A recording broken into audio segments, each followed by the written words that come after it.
If you'd like to talk about your own Bigfoot encounter, or if you're looking for help from a Bigfoot investigator in your area, email me at bigfootcrossroads@gmail.com. No Sasquatch were harmed in the recording of this podcast.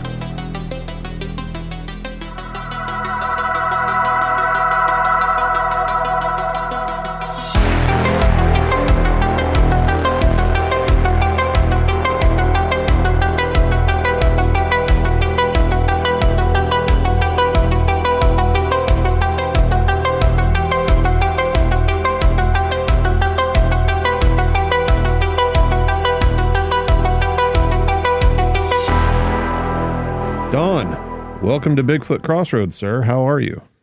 Very good, Matt. Thank you for having me.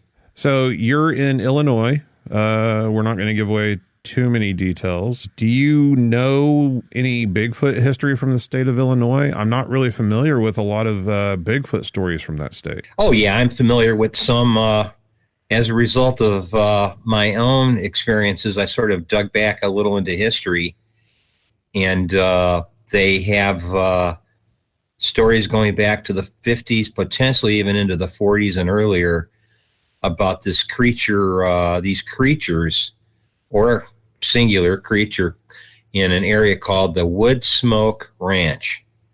And this was occurring back in the Native American times, and then when pioneers bought that property, this is in northwest central Illinois, they themselves, the pioneers, were starting to have these strange encounters of these shadow-like individuals, creatures, visiting their campfires at Woodsmoke Ranch, and and this isn't far from where I eventually started doing my own investigations in an area that's replete with a lot of encounters.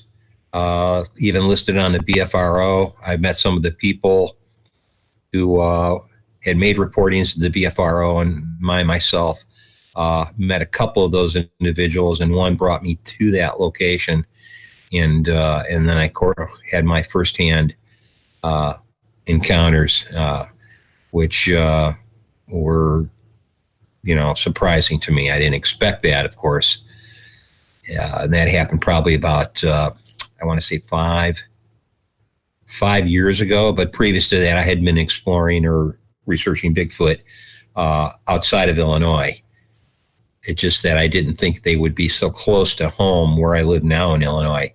This area is probably a half hour, 35, 40 minutes from where I live. This area around Woodsmoke Ranch, where they have had these encounters back into the 40s and 50s and even 30s, and then previous to that, Native Americans had pretty similar stories about they have a fire going out, in the environment. They had a campfire going, and these creatures would come up on this campfire, and they would stick they claim their tails in the ashes and embers to stir it. Tails? Yeah, their tails, yes. Huh. And it was sort of weird. They always described them as a shadow-type black figure, would stick their tails in the embers to stir it. And of course, I have to consider the eyewitnesses that basically gave these accounts that then became Indian lore or legend. And I've been to these areas, and there are people that live now around these areas that have Bigfoot sightings. So I always had to consider, is one being merged with the other, or are these separate accounts of something that I'm not aware of? Yeah. That may be in the, a paranormal type phenomena. See, I can't discount that, but that's not where I'm not into the paranormal realm. That's not what I search for. That's not what I investigate. Mm-hmm. But I can't discount it, obviously, because I don't know enough about it.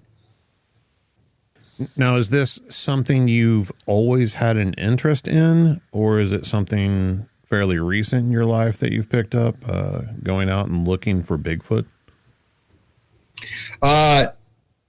It's No, it isn't a recent interest. It all started in 1978, and then 79 was sort of the pivotal moment that changed everything. That made me realize there's something really serious going on in the outdoors that I was not familiar with, and it happened.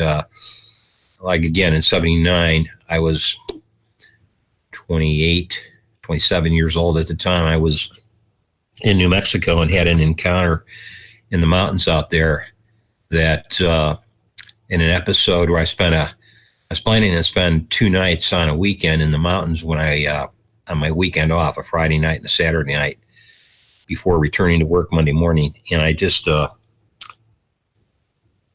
ended up being surrounded. Hiked down the mountains, and I've told the story before to other people, but I hiked down the mountains, set up a camp, and just about nightfall, this creature, or at first I thought it was a person, a human being, walking down the mountainside. You can hear it walking in the scree, which is like the shale on the bottom part of the mountain. There was actually scree all over the side of the mountain where I had walked down. I could hear it displacing the scree as it was walking, and walked down eventually into my camp, total darkness, and just me and my dog. And I even yelled out to it, "Who is that?" And no flashlight, total darkness. I'm in this mountain valley. I had walked approximately 10.5 to 11 miles to get to this location from where my car was parked. And I just couldn't imagine anybody walking in total darkness without a flashlight. So that was the encounter that went on pretty much all night until just before sunset, when this, which I later believe now were multiple individuals, left my camp silently. When they came in, one came in pretty abruptly loud. It was just walking in, just like you didn't care if I heard it. And then at 4:30 in the morning, which would have been, I'd say, the start about 9:30, about 4:30 a.m.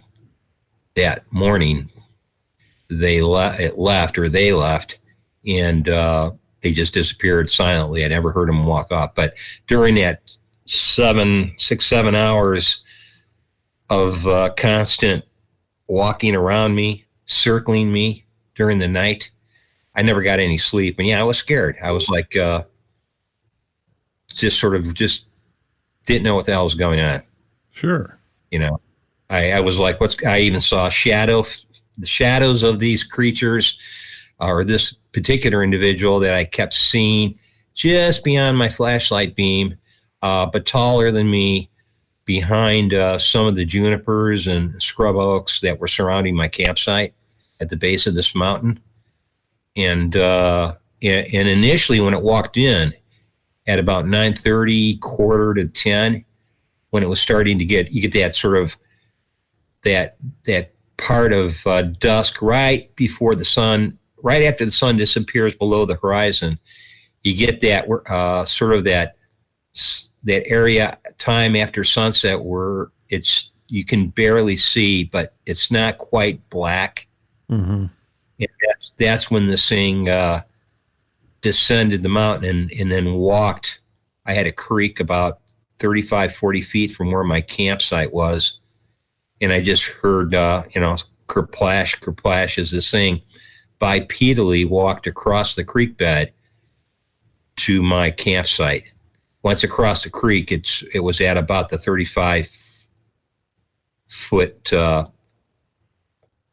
position from my campfire, and my campfire just consisted of a bedroll, my diminishing campfire, me, my dog, and a backpack about 25 feet from where I was, hung up in a tree with I had some snacks and some food in there that I hung the backpack up in the tree to prevent black bears from getting into my backpack. How did your dog react at the time? Oh, he had this deep-throated growl, baring of teeth, but never left my side. He was glued to my side. And he was a Samoy, which is, he got up to about 85 pounds, as big as a German Shepherd, male, but he, I had my hand on his collar the whole time, and he never was straining to pull away and go after it. Now, I've had him go after Paul Heiffords and wildlife, go after coyotes and even chase after black bear and things like that. Dogs are notorious for doing that. And he never, I kept thinking, I hope it's a bear, I hope it's a cougar. But then when I saw the shadow always stayed just beyond the beam of my flashlight. I could just make out a shadow. And I kept thinking to myself, is that a bear on its hind feet? And how is it doing that? How is it moving so fast that it's at my 12 o'clock position, and the next thing I know, it's behind me in a matter of a split second? So this thing, I'm assuming one individual is circling me, and then weeks, probably not even a week, 2 weeks after the event, and I was processing it, I was realizing, wait a second, there might have been maybe 2 to 3 individuals, because I couldn't make sense out of how I could hear them in front of me, and then almost within a fraction of a second, I would hear it behind me. So I came to the conclusion they were just, later on, I was just being messed with. I was just being, I think they were just triggering me. And maybe the only reason they might not have come into camp is my dog was with me, and he was growling. I mean, you could stand 20 feet away and you wouldn't hear my dog growl. But you get within a couple feet of where he was with me, and then you could hear it. So his growling was just sort of almost like a growling, like he himself was scared. I mean, I would assume that your dog had probably never encountered anything like that before either. Yeah, I had to go by that assumption too, because I didn't know.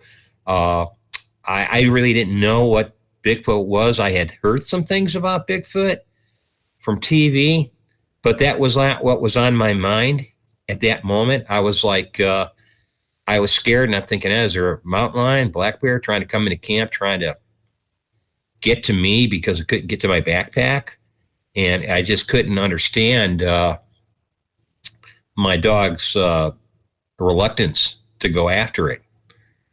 And I was just, it got to the point where it was silent. I could hear, every now and then I could hear this breathing like somebody had asthma, real loud breathing, almost like it was what I describe as somebody with COPD nowadays. Yeah. It has lung issues, but it was not like, I've been around black bear where they do that sort of like blowing, where they'll sniff something and then they'll blow out their mouth and their nose. You'll hear that blowing. It was nothing like that. It sounded like a really big person. And I even, at one point, like I said, when it was approaching and crossing the creek, that's when I got on my guard, and I said, hey, who is that? And I even said, I've heard people in the military say, who goes there? I even use that term. I go, who goes there? And I have my little crappy D-cell flashlight. I think it took 2 D-cells and a little yellow marine flashlight that I used to use when I went fishing in a boat. So if it hit the water, it would float. So it didn't really throw that good of a, it had a little incandescent bulb, and it didn't really throw much of a beam.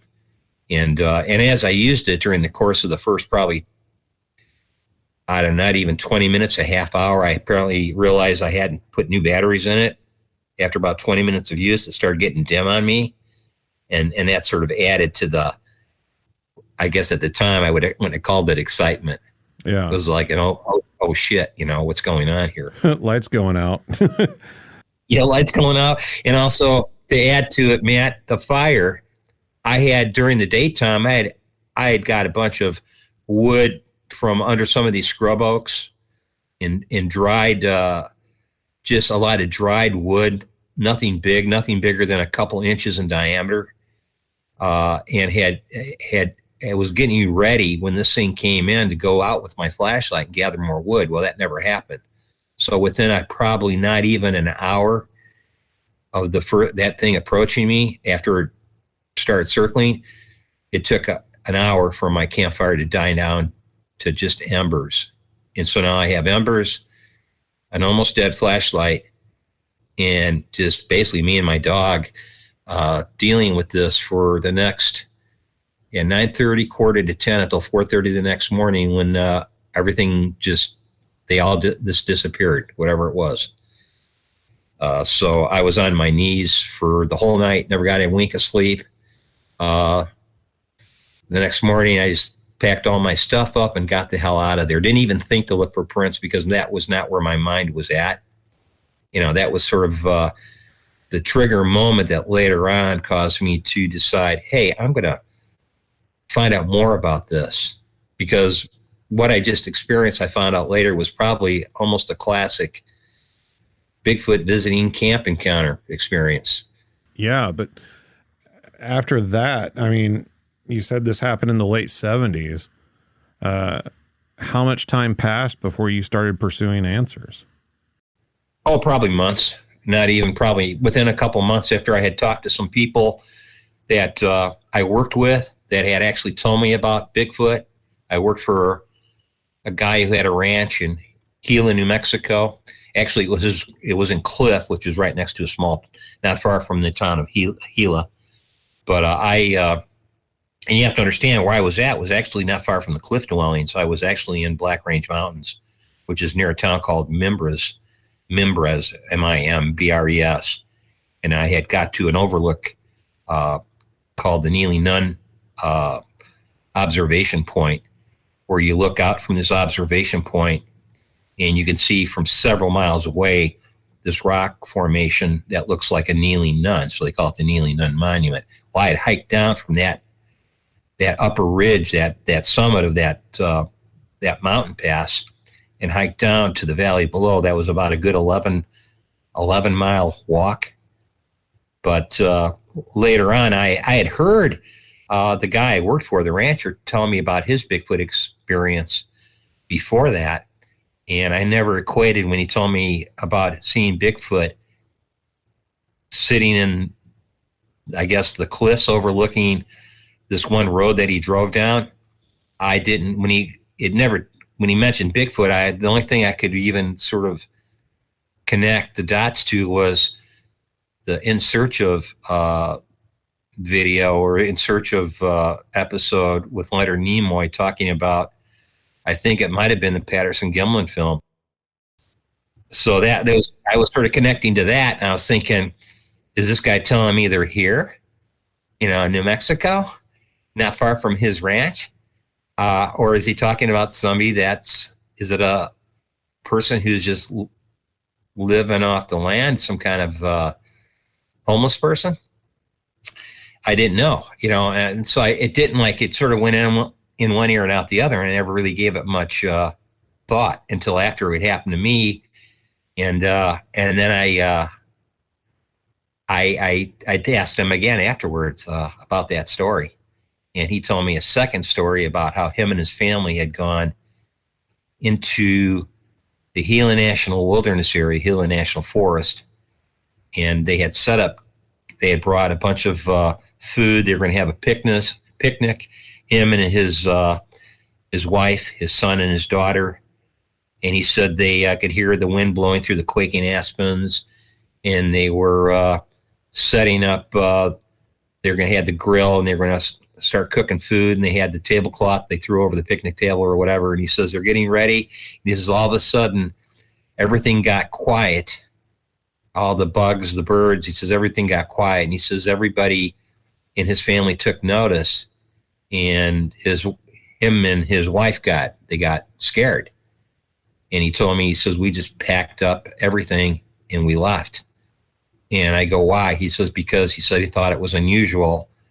And he never said Bigfoot, but I think he was alluding to the time he saw Bigfoot swaying on these cliffs that overlooked this one road he would drive down to get to his ranch. He told me that story. So he looked up and he saw this from several hundred yards away, sitting up on these rocky summits on a ledge, this creature sitting there swaying. So when he told me the second story, I was like, is he saying is this connected to that? But I my ears perked up, and I'm thinking, maybe I might not camp alone anymore, because he did tell me that too. He says, don't camp alone. I said, well, I'm bringing my dog. And he goes, well, that's better than nothing. And then afterwards I realized, no, I'm not going to do that again. But I did. I continued to camp on myself, and many times I didn't bring my pet with me, and things did occur, and I've been fortunate that I'm still here to talk about it. And I did have, before I left to New Mexico, I did live in Illinois previous to that, and it was in 78 that I did have another encounter in 78 during the daytime, and I always never could figure that one out myself. But after the New Mexico encounter, I realized, holy crap, what happened to me the year before in Illinois apparently could have been a Bigfoot. Was it the same type situation? No, I wasn't even camping. I was like around April into May and into early June, we have what we call morel season. I don't know if you're familiar with that. Yeah. Yeah, that's when, everybody goes out hunting those type of mushrooms. And I was morel hunting. I believe it was in early spring. And I believe it was either the end of May or beginning of April. And I was walking, and I had a different dog with me. I had a German Shepherd, a female German Shepherd. And we were walking down game trails. We were actually bushwhacking through brush. I usually go morel hunting in an area. It's northwest central Illinois. It's not even 20 minutes from where I live currently. And it's a conservation area. I was bushwhacking with my dog and hunting for morels. It was going bushwhacking off trail. And there were game trails back there from deer and coyotes and what have you. And I'm walking through a section that was new to me. I'd never been in before. And it was basically a game trail, a deer trail, fairly narrow, brushy on both sides, saplings, and quite a bit of trees. And as I'm approaching this curve in this like game trail, curving to the left, just beyond that curve, maybe not even 25 feet beyond that curve to the left, was this huge, I want to say it was a giant oak tree, like a giant white or yellow oak. And it was so huge and overgrown that the branches on the bottom of it were touching the ground. It was like a giant, like if I was ever in a storm or it was a whiteout, I would have probably taken cover under this tree. So I'm coming up to this curve to sort of curve around to my left as I'm approaching this tree. And my dog is probably not even 10 paces ahead of me. He gets past the curve before I do. And the next thing I know, something behind this tree comes crashing through the foliage on this tree. Now, mind you, the branches are touching the ground. And I didn't know if I'm thinking to myself, we have no elk in this part of Illinois. But it sounded like a rhinoceros just crashing through the foliage toward me. So I immediately stopped, and I'm looking at these branches and just moving, and just this erupting as the thing is crashing through the tree, and it stops, I want to say 35 to 40 feet short of just me seeing it. I mean, I could see through probably the first layer of the branches on that tree, and then beyond it, I could just see like a silhouette, a shadow. And again, this was something standing on two legs, but I couldn't quite make out exactly what it was. And definitely by the sound, it sounded bigger than me. And when this happened, my dog, right when this thing crashed forward, my dog just did an about face and like it actually it galloped or whatever, it ran back to me and just came back to me and then like tried to go like between my legs, you know. And so the first thing I did is I just grabbed her collar and pulled her off to the side and stood there. And I stood there right at the curve of this trail where I could see this tree. And I stood there. It was almost like a standoff. I stood there for 45 seconds, if not a minute, waiting for this thing to make a move and just like come out into the open. And it would not. And something inside me said, don't go forward. Don't like walk toward it. So meanwhile, it's not moving at all. In my mind, I'm going, oh, that's just a big buck deer. You know, it just doesn't look like it from where I'm standing. So I'm trying to like calm myself down. And I'm thinking, and I never in my wildest dreams even thought of Bigfoot. I'm thinking this is something, I don't know what's going on here. So after that, I just turned around after the sort of standoff of 45 seconds, and I turned around, and I walked away. And I walked away with the sense of, whatever that was, sure didn't want me there. So I'm probably going to leave it alone, whatever the hell it was. And I'm thinking to myself, is there somebody, you know, it's after Vietnam. I'm thinking to myself, this is 1978. Is there somebody, you know, living back there and they just don't want to be bothered? But there's nobody could be living back there because it's a state-owned public area. It's a conservation area is what I call it. And nobody's supposed to be there. And so I just sort of put that in the back of my memory, forgot about it until my encounter a little over a year later in 1979, when I had my encounter in the Black Range Mountains in New Mexico, near Mimbres. And that's when that all came flooding back, and I'm going, what the hell? They must be in Illinois too. So at that point, that's when this whole thing started for me, about a month after my New Mexico excursion, when I just went basically primitive camping. Every place I went after that, whether I was hiking, fishing, camping, I was just like, I had my eyes out for evidence. I was looking for footprints, knew nothing about structure. All I knew is they must be here. If they're in Illinois, and now I've discovered they're potentially in New Mexico, they could be anywhere. Because I always was of the opinion they were up in Canada. Yeah. You know, or the Northwest, you know, Pacific Northwest. And I was really not too concerned about, you know, I figured New Mexico, Arizona, what are they being, you know, why would they be in the semi-desert of New Mexico? I couldn't wrap my mind around it. And then I realized the guy I worked for on weekends, the rancher, very well was probably telling me a good bit of truth. And I just was not, I was dismissive of the guy. He would tell me and I would be like, yeah, whatever. And then I realized, well, apparently there's some truth to what he's telling me.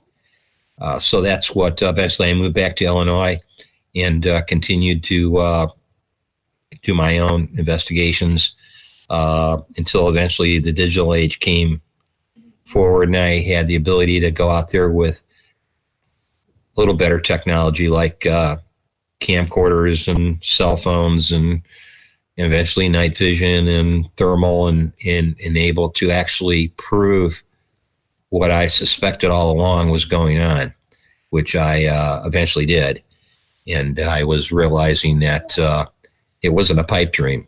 You know, it wasn't something that I just, I was imagining, and therefore I was chasing, you know, a shadow that I could never prove it. And the technology did make a difference. Plus the visual sighting, being in areas where there's a history of activity of these of Bigfoot or Sasquatch, I was able to see them at nighttime in Illinois.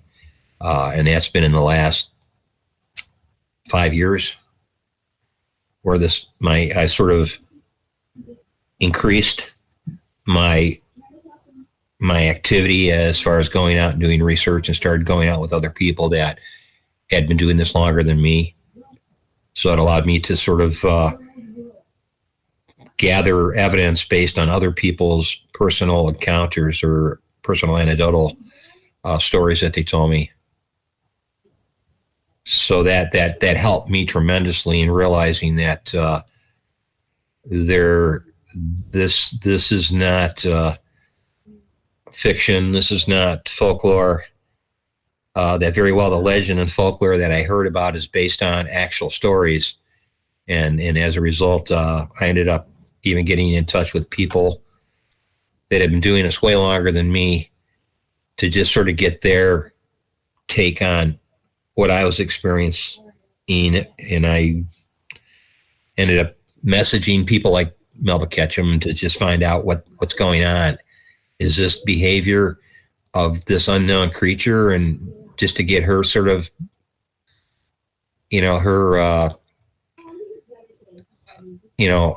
her take on what was going on. And she was able to recommend some things. She was able to actually,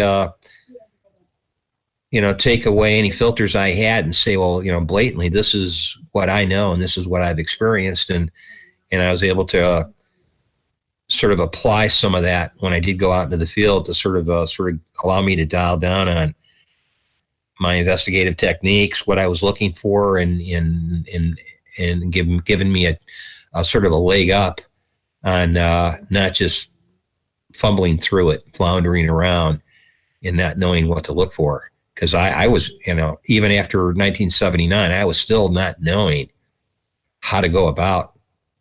I'm more of a doer as opposed to listening to other people tell me what I need to know, who they themselves don't know. I thought, well, the only way I'm going to find out is to search for the truth myself. So therefore, I took the responsibility on myself to go out there and find out. And I've been doing that ever since. So are you primarily focused on this same area that you mentioned at the beginning that had sightings dating back to the 40s and 50s? Yeah, that one area is still on the radar, and I still go out there, and I'll probably be going out there pretty soon within the next 2 to 3 weeks, because I have another person I do research with who's just recently was out there, and he showed me some pretty interesting thermal footage, which shows, again, allegedly, I have to say, because I can't say it's 100% definitely Bigfoot, but some questionable images that he sent me. And that's one of the half dozen locations in the, in and around where I live, where I have activity. I concentrate on one of those half dozen sites. That gets probably 90% of my attention, because I'm learning behavior, the patterns of how frequently they come through that area. And I've had success in them getting, if you want to say, indifferent to my presence and not giving a crap that I'm there.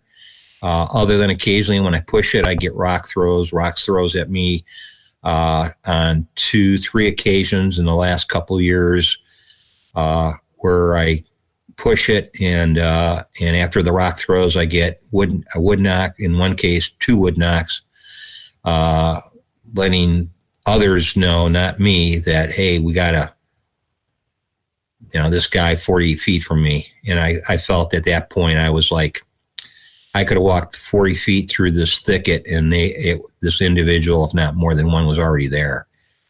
So I was going into this one, like I said, that one side I spend 90% of my effort in developing. I won't even say it's a rapport, just sort of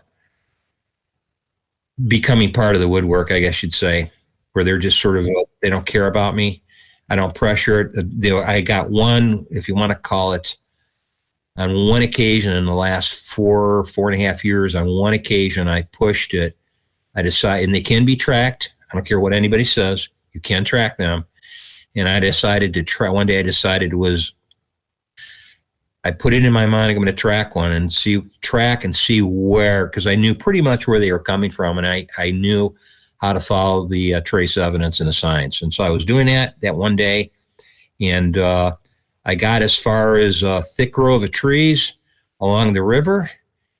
And if you want to call it a bluff charge, very similar to what I had happen to me in 1979, this thing came crashing through the tree line and stopped just to the point where it stopped just short of coming through the edge of the tree line to this brushy area that was between me and this hill. I was actually on the top of a hill looking down to this brushy area, and then just probably 55, 60 yards beyond the brushy area was the beginning of this, if you want to call it a microforest, or this huge section of trees.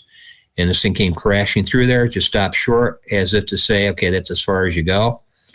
And so, and it was just as my battery ran out on my camera. I was actually walking forward, and I realized my camera was shutting down, and I just kept going, walking, and the scene, basically, you want to call it a bluff charge towards me, stopped short, and I'm straining to see actually absolutely nothing other than to know that something just let me know. I mean, it was loud. It was like a truck coming through the woods. And I just, at that point, I turned around, walked probably 10 to 15 yards back to a spot where I had, there was a fall down, a big tree that had been pushed over by weather. And I set my camera up on there and I proceeded to change the battery. And I think in that video, I even described that I had just experienced a bluff charge and missed recording it, at least the audio portion of it. So then I left, and after that, I thought, I'm just not going to do that anymore. And so now when I go in, they hear me walking in. I don't go deep in. I'll hear them. They'll generally approach, get to a point where I'm sure they have a good vantage point of where I'm at, and I hear them, and they hear me, and I usually can pick up some of the audio with my parabolic, and in some cases get a little too close, and they do the rock throws just to let me know, hey, don't come any closer. And if I get a little too close, I'll get a wood knock, usually a single or a double wood knock. I don't think it's directed at me. I think they're letting each other know, hey, this guy's getting close. And that's just my take of it. And again, it's only opinion, and I can only say it's I'm speculating how this is going, what I think is happening. But based on repeatability, I can confirm it happens over and over again. So I realize it's going beyond the point of just theory at this point. Well, it sounds like it's a situation where, while, yes, it's theory and opinion, it's not random occurrences. It's based on your own behavior that you can control. So you know what you're doing whenever these events happen. And it's repeatability also. I can go, if I know they're in this area, there's always a certain time of the year, in the spring and again in the fall, where we have groves of hickory and walnut trees. And if you try to walk into that area, it's like walking on big marbles. They're everywhere. They usually go in there and they just post up. And I can only assume they're eating the walnuts and hickory nuts, because at that time of the year, it's repeatable. When I go in there, they're in there.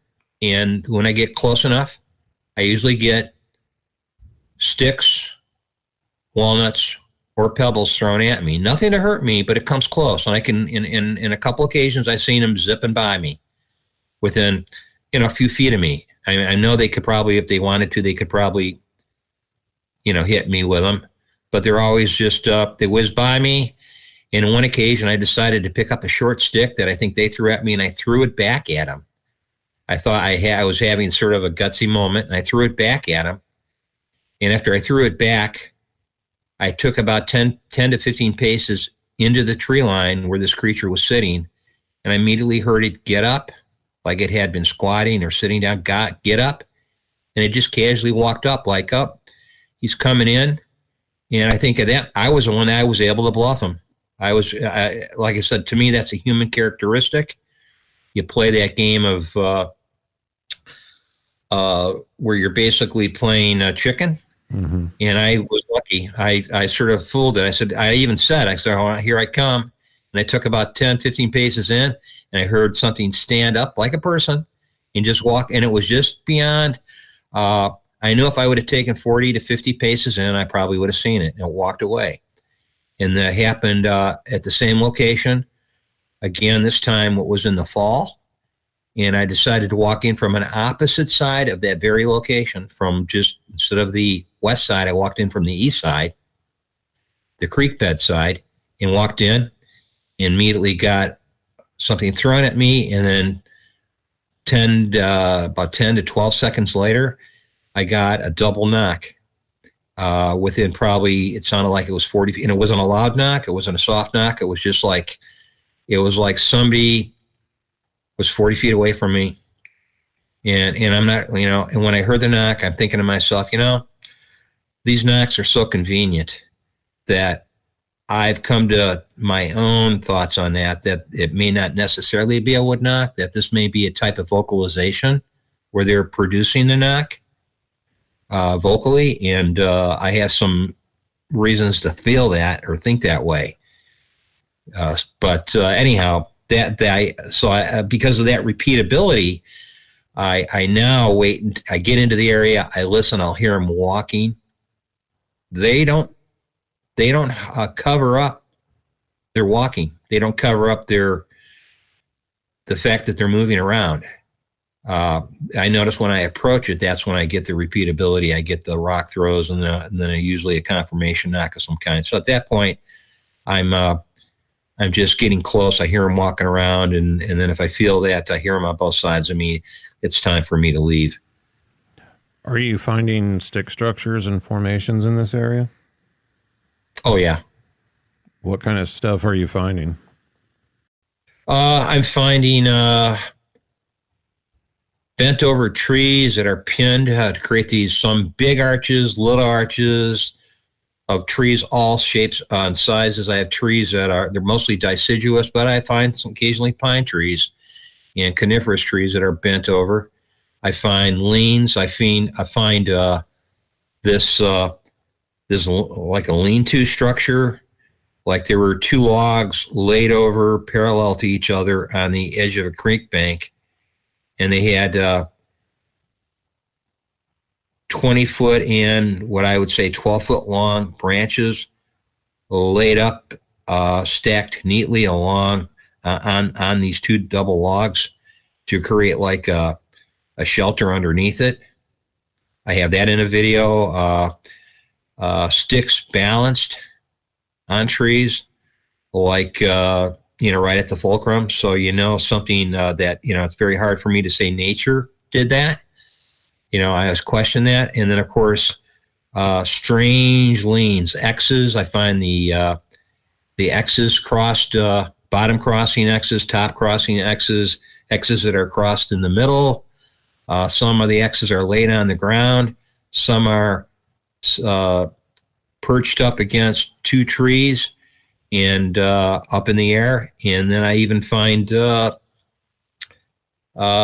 glyphs. In this one area, they go into every spring. They consistently put a ground glyph right in a section where the trail winds off. You either can go to the left or right, and there's a ground glyph right there, almost to indicate to others of their kind that, hey, we're in the area. And so I always look for the ground glyphs, and have found also prints. Tracks at the bottom of the creek that's right there. I found tracks in the leaf litter, and in some cases in the pea gravel or the finer gravel on the bottom of some of these creeks, I find what appears to be impressions of somebody that isn't wearing a shoe. What's your theories about these stick structures and stuff? Do you have any meaning that you've applied to any certain ones or anything? No, until I have, I guess you'd call it the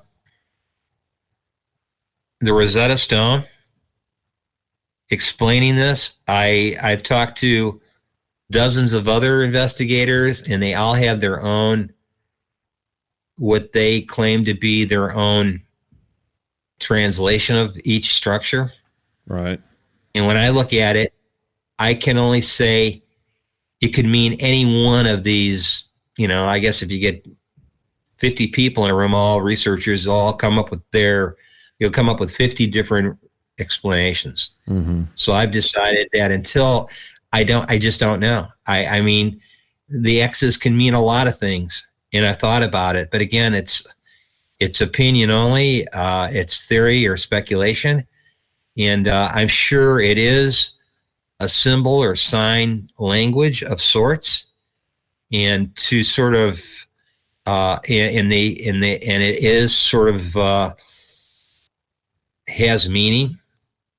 I think some of it can be artistic license, and a lot of it may not be, or I should say all of the above. It is artistic license, and it is sign language or a symbol language.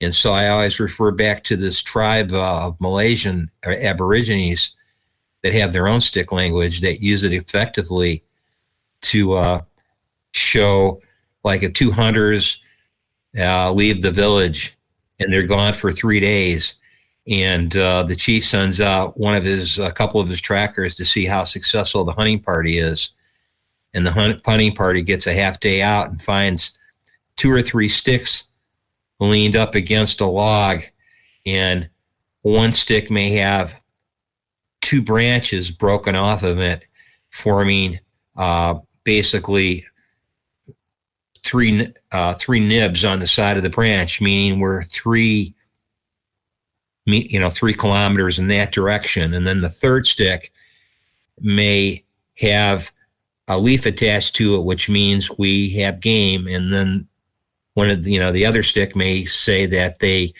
they're camping at this location next to a river based on the placement of the stick. So these are Aborigines. These are Native people doing this. So to say that they're doing something similar, that I feel definitely is, I can almost say, is happening. But without having the Rosetta Stone to, translate it and say specifically what they're meaning by these structures, I can't.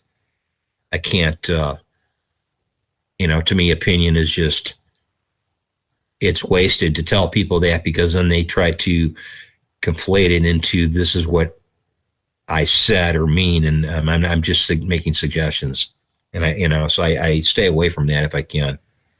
Once you were, into your research career, so to speak, and you had been going out and had more of an understanding of these creatures, have you ever found yourself in a position where you felt like you were in danger?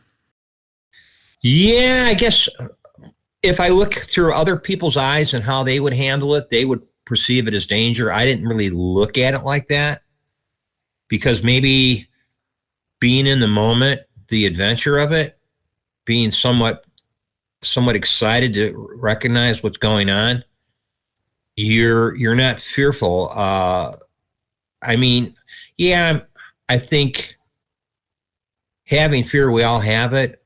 Maybe my ability to control it has helped me, because I'm able to sort of quiet myself and not let it control me. But I tell people that, I said, that doesn't mean I'm not fearful. I use it sort of as a register of 1 to 10. How bad can this get? But on a couple occasions where I've had them crawl into camp, We do cold camps. We had one crawl within 30 feet of us, another one crawl within 35, 40 feet of us on a different occasion, different location. And in both of those times, we saw, in the first one, we saw it with our naked eye, me and another researcher named Dave. We saw it crawl into camp at nighttime. I think it was 11:30, quarter to 12 at night. We thought this thing just crawl into camp, get within 30 feet of us, and we both stood up and I go, Dave, do you see that? And he was standing next to me. We both stood up pretty much simultaneously, and he goes, who is that? And it just crawled backwards like a crab. On the other occasion, we had our FLIR, and we saw it with our thermal. We looked at it with our thermal, and it crawled past us within, I'd say, again, 35, 40 feet, going from right to left, using a clock face to determine how the position we were sitting at. We're facing 12 o'clock. I pick up this thing on all fours at my 10 o'clock, crawling from my 10 o'clock to like my 8 o'clock on all fours. And we're seeing it through brush. It's 18 inches to 2 feet tall, fairly thickly brushed. Again, this was in mid to late fall. Temperatures were probably 38 degrees that night. It got pretty cool. And I handed my partner, I said, look at this. And I handed it to him, and I said, look right there. And he sees the same thing I see, this thing crawling on all fours, going from right to left. And he followed it right down between a draw between two hills, and it went directly behind a brush pile. And meanwhile, he's describing it. He goes, it's crawling between the draw. I see its back, its shoulders, it's the top of its like haunches and butt. And then he goes, it's disappeared behind the brush pile. And the next thing he's telling me, I just seen its head pop up behind the brush pile. It's tall. It either climbed up on the backside of the brush pile or was standing behind the brush pile. So, and that same night we saw, it could have been the same individual or a different individual, 95 to 100 feet from us at our 12 o'clock, again with thermal, leaning out from a tree. You could not mistake what it was. It was so obvious. I mean, he's an artist. He drew a sketch of that Bigfoot, and we did a comparison the next morning, and we figured it was 7.5 to the 8 foot mark. But from where we were sitting on the ground with our backs against a down tree, we didn't realize that tree was sort of coming out of a bottoms area that was below where we were sitting, below elevation. So we're assuming this creature we saw from, I want to say, just above the upper thigh to its head, leaning out from the tree, was probably 6.5 feet tall. So we assumed it was probably maybe a little taller than us. But when we went and did a height comparison the next morning, we realized, wait a second, it was standing in an area that's sort of a depression or below where we were sitting. So we didn't know that till we walked out 95 to 100 feet toward that tree that it was leaning out from. We realized, wow, it's much taller than we realized at the time. So that's what, probably the only time I should have been scared and I wasn't was on another occasion when we were doing an investigation in Wisconsin, and we believe one or two came into camp. And one of these individuals crawled right up to my tent and basically pushed me through my tent. I was laying on my side, on my right side, with my back, I would say, inches from the back wall of my tent. And at 4:30 a.m. in the morning, now it was earlier than that, I want to say it was probably closer to 4 o'clock, 3:45, I hear this creature. I thought at first it was one of our own people, because there were 4 of us in camp that night. but I hear just something casually walk up to the back of my tent. I just hear thump, thump, thump, thump. And the next thing I know, I feel something on my back, and it rolls me over onto my stomach. It actually pushed me that hard. No, man. No. Yeah. Every Bigfooter's nightmare.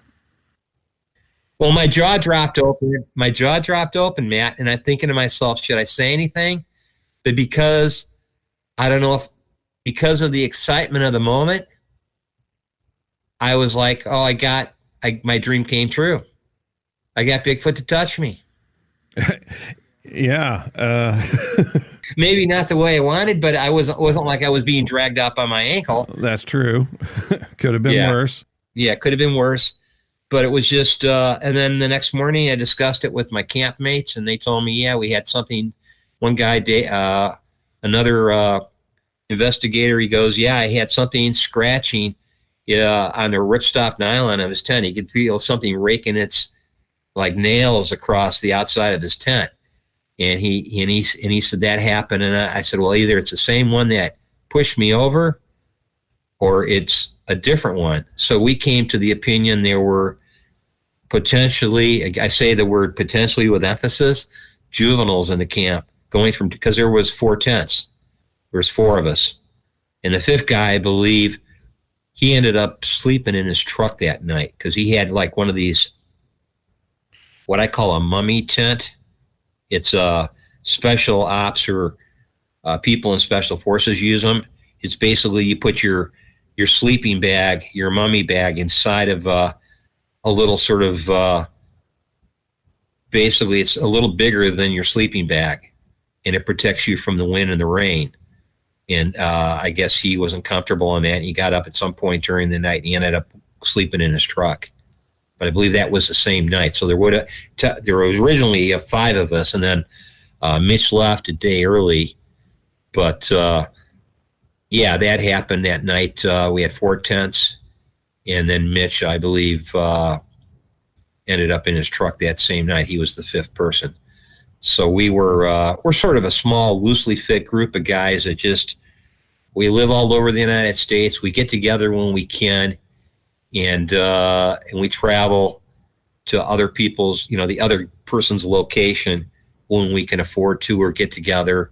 And so we're a loose-knit group of investigators we've all experienced different things regarding Bigfoot. So that was one of the ones that when I shared it with the guys, they were all like, how did you feel? And I'm like, I felt excited. And I'm thinking, but maybe I'm just being too damn positive about it because it could have gone south. We always called it counting coup. Native Americans a long time ago that, young warriors wanting to prove their bravery would go in and put a mark on the enemy or something to show, look how close I got to you. I could have killed you, but I didn't. They obviously know from their behavior that you're inside the tent, you're in there sleeping, they can mess with you and they can get away before you can get out of that tent. Yeah. Why do you think they do it? Why do you think, for a creature that spends all of its time hiding from humans, and I know it's just speculation, but why do you think they risk it all to come in and do things like that?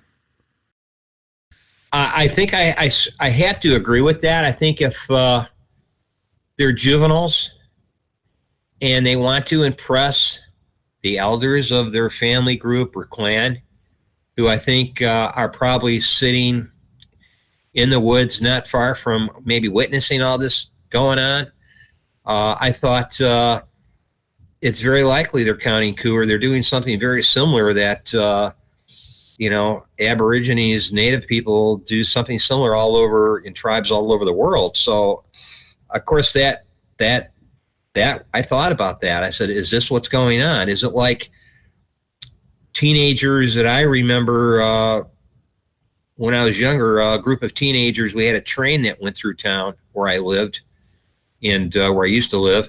And they would try to, as the train's approaching, the object of the game was who could be the one that could jump across the tracks closest to the engine before getting hit. And so I always thought, this Bigfoot doing something similar when they're in camp? Are they testing, not just testing our metal, testing their own metal? Yeah.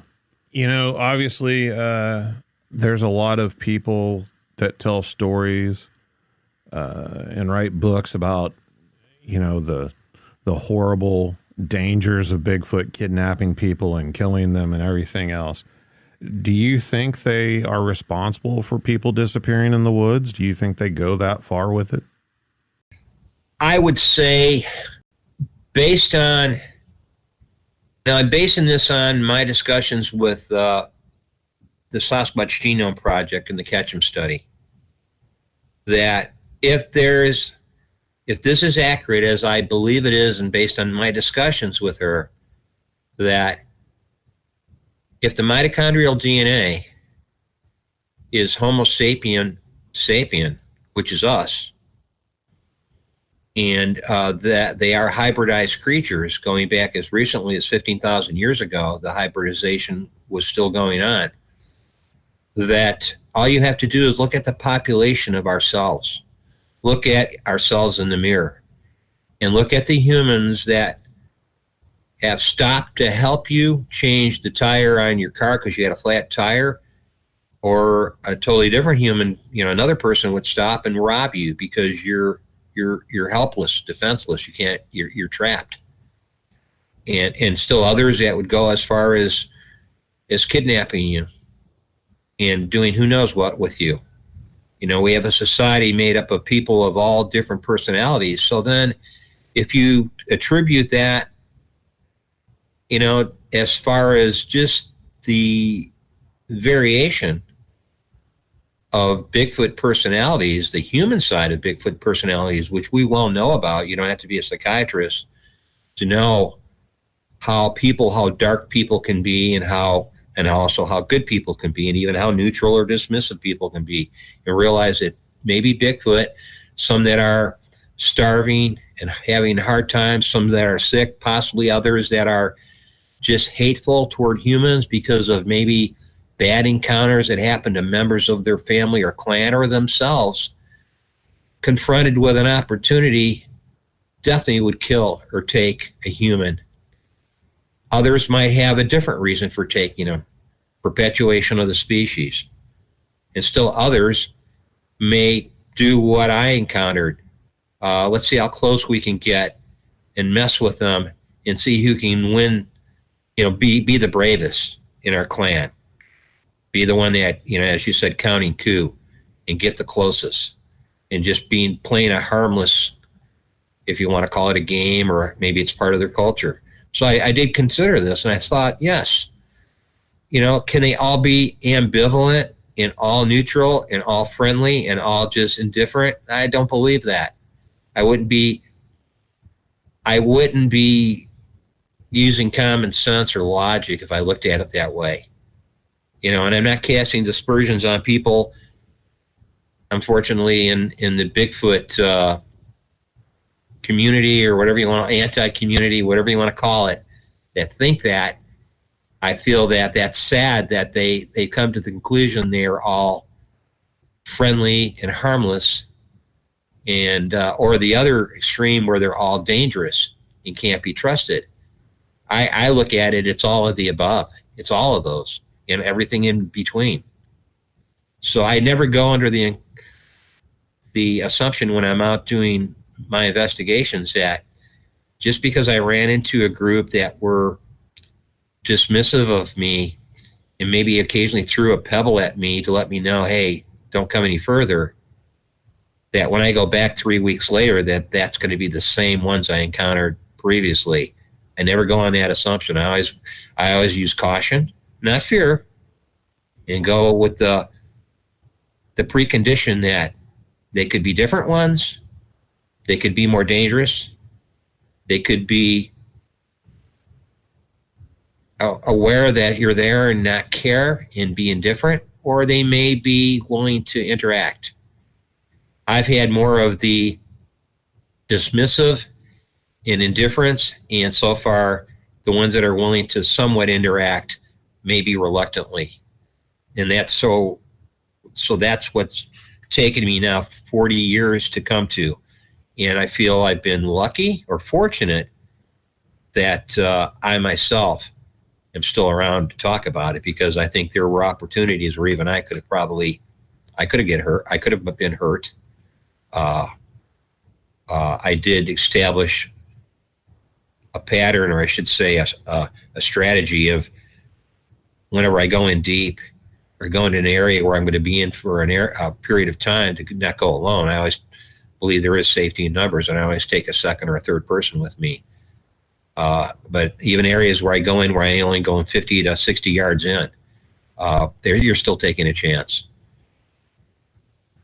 Have you ever experienced anything in the paranormal realm whenever you were out researching these creatures?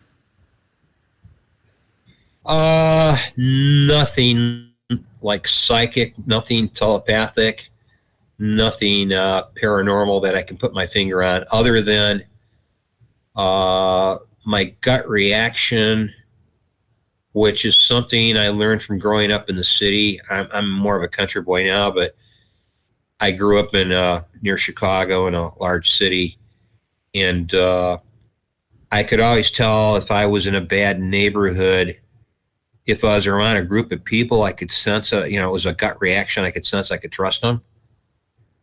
But I could be in that same neighborhood and encounter a different group of people, and just something inside me would say, "Hey, this is a bad situation. You need to leave, or something bad will happen."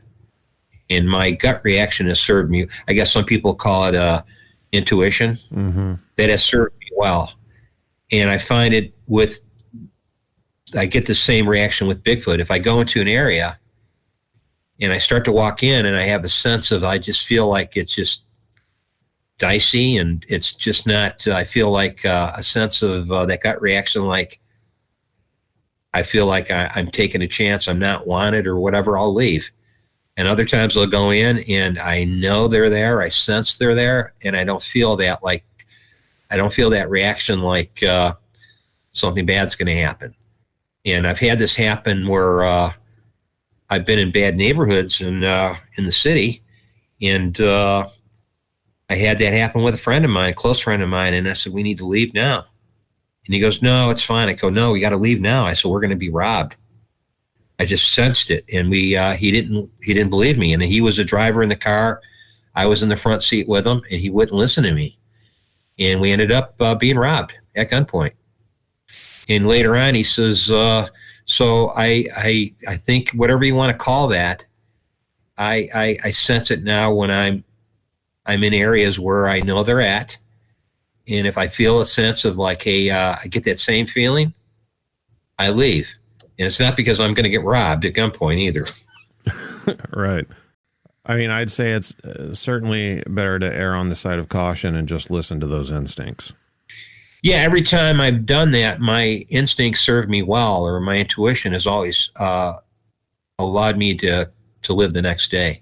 So I listen to it. It's I think all humans have it. I think it's part of our survival instinct, or it's part of our genetics.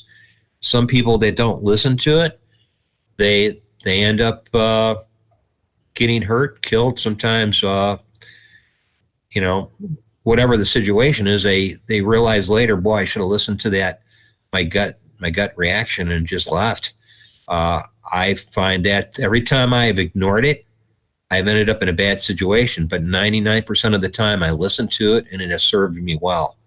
And so that would be the advice I'd give anybody who is thinking of going into something like this. Listen to that inner voice. I'm not saying it's telepathy, and I'm definitely not saying it's paranormal. I just think it's just, it's been around for, thousands of years, generations, and I think it's a human survival instinct, and why wouldn't you listen to it? What are your thoughts on, obviously you've seen the same thing I have over the years.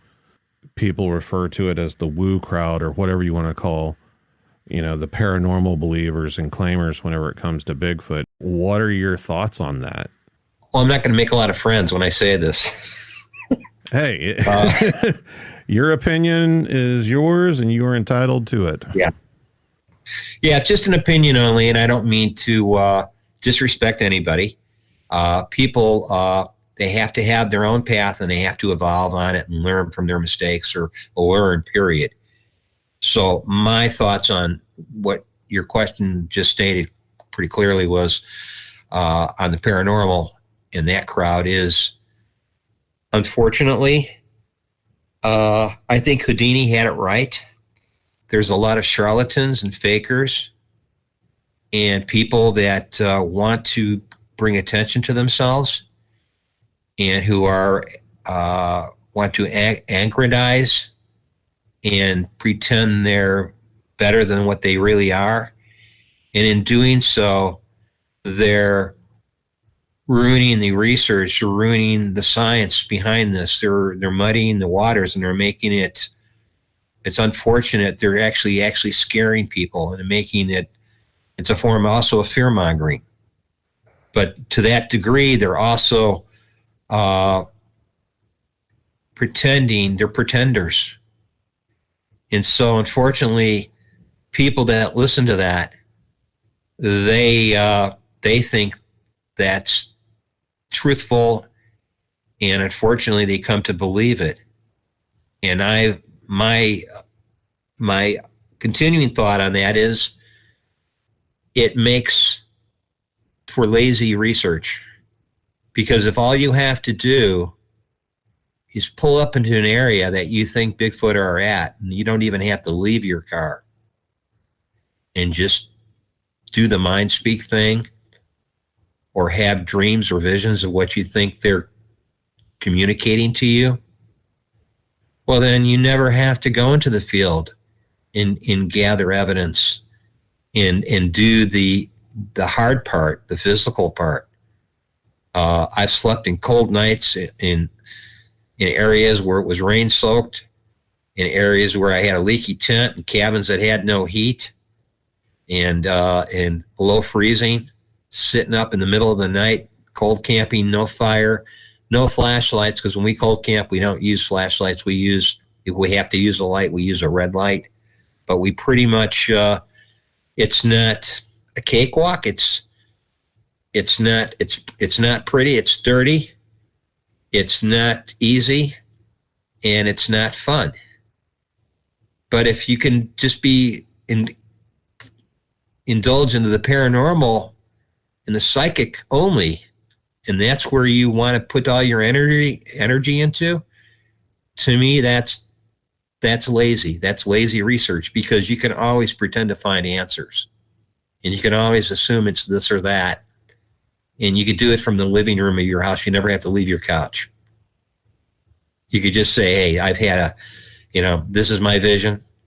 I'm remote viewing. This is where they are.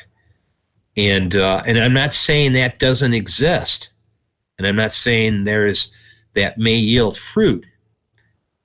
But in reality, the way they talk about it in the Bigfoot, what I call anti-community, is like every fourth person you talk to has a paranormal experience, telepathic experience.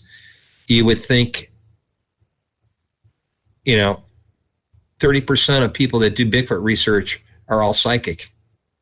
And I just find that just, without using any expletive deletives, hard for me to swallow. Do you think this thing will ever be proven? Oh, yes. I think it's going to happen. I think the science, as we get better with science and better with being true human beings, and we evolve, not like we are now, we'll learn to accept that there are other human species on this planet other than Homo sapiens sapient. But right now, it's easier just to consider this a North American primate, somewhat of an animal. It's easier to put it into that category, because then you can have dominion over it. You can control it. You can control the release of information regarding it. And you can poo-poo the people like me that say, well, no, they're a people. They're a tribal people. Very well may have not just language, but what's inextricably linked to language, culture. Once you lose your language, you lose your culture. So I think I have to give props to people like Scott Nelson, who hopefully, if his research continues to stay in the, freely available on the internet in the World Wide Web, maybe in the next generation, they'll be able to take what he's provided and provide answers that may get to the bottom of this, and it won't be a mystery. And I don't believe it is a mystery. I think there's a lot of people that want to keep it a mystery and a cliffhanger because it's to their benefit to do that, whether it's the government, the various industries who are plundering our resources or protecting what they think are protecting our resources. They don't want people to know there's potentially wild people that are living in wilderness areas that have resources that we want to use and plunder. They don't want that to become the population to be aware of that. I think the population is slowly waking up to that. They're finding out, well, Bigfoot is not just an entertainment thing. It's an actuality. It's a reality. But the paranormal thing is sort of, I think, unfortunately, it's dumbing everybody down to easily accept that, Bigfoot walked through my wall. Bigfoot, showed up and did this and gave, I just find it very difficult to believe that. I'm not saying they aren't capable of telepathy. It very well may be the case. I just think the people that are putting this forward don't know the difference between the voice in their head they're listening to and something that they claim is external that's coming to them from a population of hairy people. I find they're not making the distinction. A lot of people talk about government suppression of information whenever it comes to this topic, but do you think there are disinformation agents at work in the Bigfoot community itself? I think in every avenue where you have discoveries being made, you're going to have elements of, if you want to call it disinformation agents, misinformation being put out there, because the people that control the information, they control the wealth. And as a result of that, they control the information, and they control all the new, whether it's structures on Mars, secrets hidden in the Great Pyramids, giants, Bigfoot, everything that would change the history of mankind, effectively change the history of mankind. I think you have disinformation from government agencies that try to suppress or cull that, prevent it from coming up into the human consciousness and saying that, yes, there's more things than we know that history. Yeah, I think I watch a channel called What School Won't Tell You. And that says a lot to me, that one sentence, what school won't tell you, because you think about all the things you've learned after you got out of school and you realize school has not told you a lot. And there's a reason why we've been inculcated or indoctrinated with certain things going to school. We're here to produce, to be recipients of, to basically be buyers and, be part of the system. Productive members of society, consumers. Consumers are trained to be consumers. and to participate in what they call the Great American Experiment. I can only talk about the West, but I think it's got into the European Union, and it's all over Western Europe too. And as a result, that's the good soldier. You're trained to be a participating member of society, and you're not productive if you try to unsuppress whatever it may be. Unsuppress the bad things that have been done by the military, the government, whether you're Julian Assange or Snowden, or you're anybody like Patterson or Gimlin, or trying to unsuppress things that they try to dumb it down and say, well, yeah, they're just a dumb ape, and that's all you need to know. So I think, yeah, there is an element of that going on.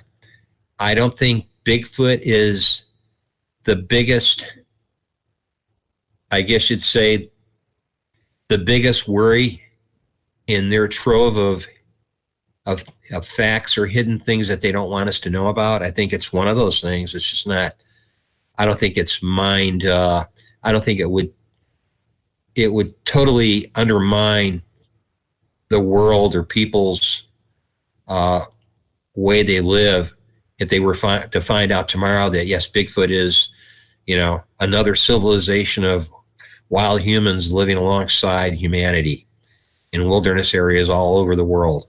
I don't think it would just upset the apple cart to that degree. I think there's more things and other things that would do that. So I think, there's disinformation agents or people that track and keep track of what you're unsuppressing. And I think if you get a little too close to the truth, things happen. And you would probably just attribute it, if it happened to yourself, you would just attribute it to coincidence. Or if it was on purpose, you would just learn to not say anymore about it, and probably take their threats seriously, whatever. And I'm sure that's happened enough times in the past regarding even this subject matter. I've got one more question for you before we wrap things up here. It's a question that I've been wanting to ask you since you and I first met over the internet. You have a photo on your social media of, I believe it's a donkey. Yes. What's the story behind that photo? Well, this is sort of that fringe area that touches on what the government wants you to believe happened. And so the story behind that photo is a friend of mine who I used to do research with, who's been at many of these locations with me to do active research in Bigfoot. He was given that photo. Somebody sent him that image. A person that knew he did contract work for the IDNR, the Illinois Department of Natural Resources. And what I mean by contract work, he would do what they call removal of coyotes and problem wild animals. He was basically, they call him in and he would remove that animal. He would generally, he'd shoot it, cull it from, because it was killing livestock or whatever. Well, he got this picture, and the guy who sent it to him, he says, yes, this is a recent kill. We actually went to that site later on, to this location where this donkey was killed, and his daughter had a sighting of what she described near there. This was weeks later, of she was going home, and a bobcat crossed the road in front of her, and she says this huge creature came out of the ditch on the right side of the road and crossed in front of her within seconds of seeing the bobcat in her headlights. And it looked like what she described is what we would probably call a dogman. I'm not that familiar with dogman, but that was her story.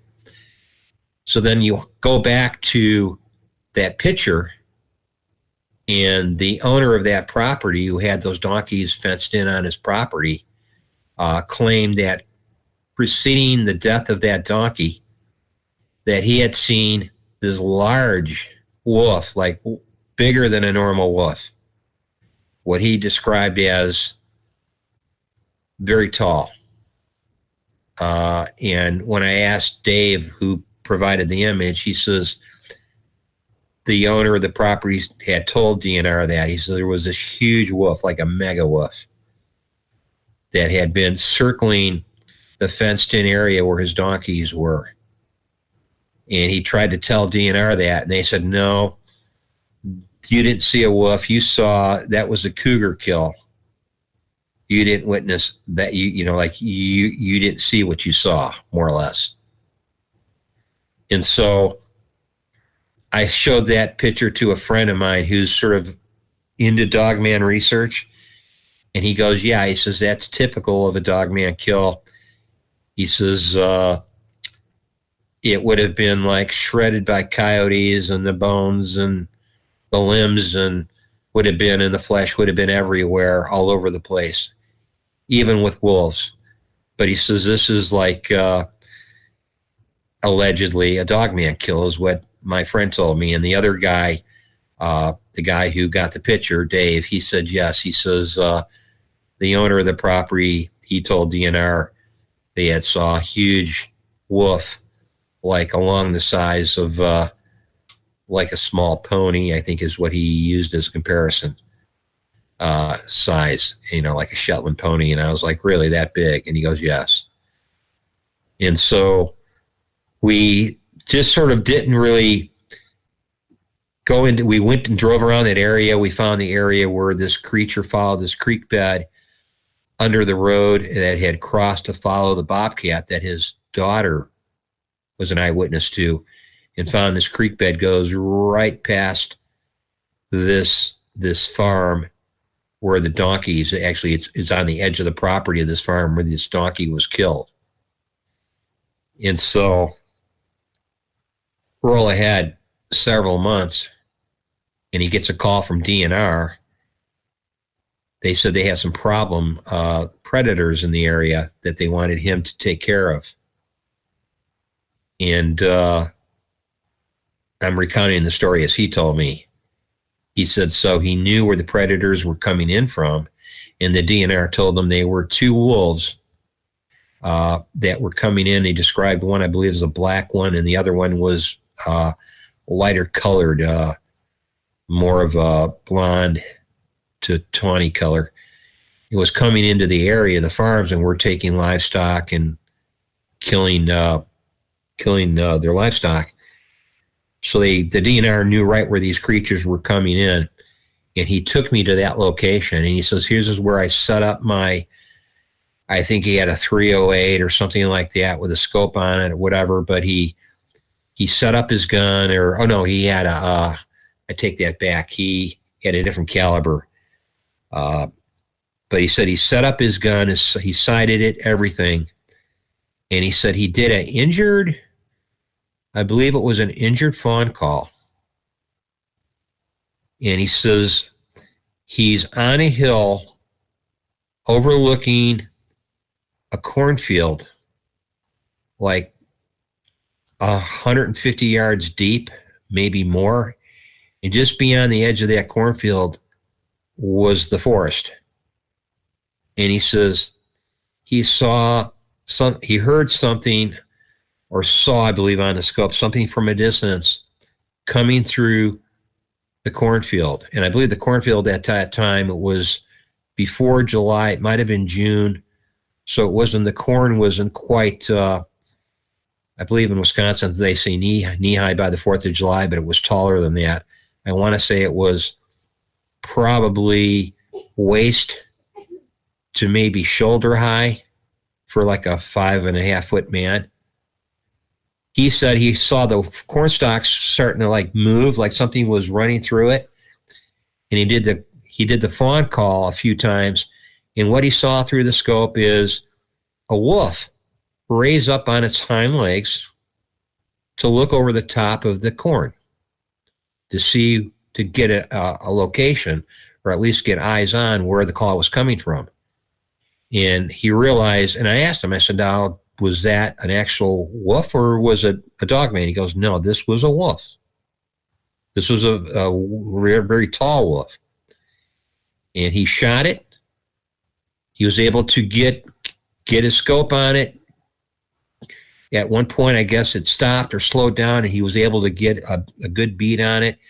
And he showed me the result of that shot later on when he showed me the pelt. But he shot it right between the eyes. I mean, this guy's an incredible hunter. Yeah, it was an incredible hunter, and the reason I say he shot it between the eyes is later I weren't talking to him. I'm at his house, and I go, well, he asked me to come to his house, but we had the conversation. He shows me this pelt. And I go, you got the pelt? He got everything. He got the pelt. Yeah, it was everything, the legs, the head, the whole pelt of this wolf. And I go, what happened to the rest of it? He goes, they said they would give him, that was part of the payment, whatever the compensation was that he asked. He said, I want to have the wolf, or at least he thought he would get the whole wolf. And they said, no, we'll give you the pelt. You can take everything, but we're going to take the paws, the skull, all the internal organs, everything, the skeleton, we'll take everything. You can have the pelt only. So he says, wait right here. And I'm waiting in this one room he has in his house. And he goes back and he brings out the pelt. The paws were cut off. All 4 paws were cut off. But the head was there and everything else, tail, everything else. But everything else was gone. The DNR would not let him have anything else because, for obvious reasons, I'm sure they also told him he had to sign an NDA. So in a way, I'm blowing his cover by sharing the story. So he then went on to tell me, he says, let's simulate its size. Well, I'm 5'10". So he simulated the wolf standing on its hind legs. We estimated where they cut off its paws, so we added another at least 5 to 6 inches there. We were being conservative. And we added, and then he simulated it standing on its hind legs with its paws on my shoulders. And where its head would be, which was above my head, we determined this wolf standing on its hind legs was close to 6.5 to 7 feet tall. So my first thing was I started searching for really big wolves. And I've seen timber wolves. We have them down here in Illinois. We have a nature preserve where they have timber wolves that you would see like in Minnesota or Wisconsin. And they're big, but they don't get that big. So where these wolves came from, I can't tell you. Are they being confused with dogmen? Very possibly. I think that's a definite. And why are they so big? That's the whole question. That's why I think they were being introduced by the biologists to keep the deer, to cull the deer, to keep the deer population down here in Illinois. And I think they just started getting big for whatever reason. But when I saw this thing, this pelt, and it was a female, Dave determined he was a taxidermist when he was younger. He says this was still not full grown. He says this was still not a fully developed female. It was still growing. So he had to determine that it was still getting bigger. And at that point, I said to him, I says, you know what? I says, the first thing that came to my mind, I says, is there a breeding population of wolves that are reminding me of the Mackenzie wolf of the Mackenzie Valley that are from the northwest part of Canada? These are wolves that they're legendary, and they get huge. They get big like ponies. And I'm thinking, what are they doing here in Illinois? If in fact this is the same breed of wolves, or is this just a result of having just a genetic throwback to a time when wolves were maybe what I would consider megafauna, because it was really bigger than what I would consider a wolf to be. Yeah. And, the whole reason I brought the donkey photo, I mean, obviously people can't see it that are listening, but the head and part of the spine is ripped off of the body and laying, I don't know how far that is, 30 feet or so away from the body. The only thing that I could think of is like a large bear kill or something. I don't really know of too many animals that could do that. The way it was splayed out, and the head and part of the spine was ripped off, and we'll see it up in the upper, I think, right-hand corner of one of the images. And then the legs and the chest are splayed open. And, of course, being a Bigfoot investigator, my first, I guess, insight was to think that, did Bigfoot do this?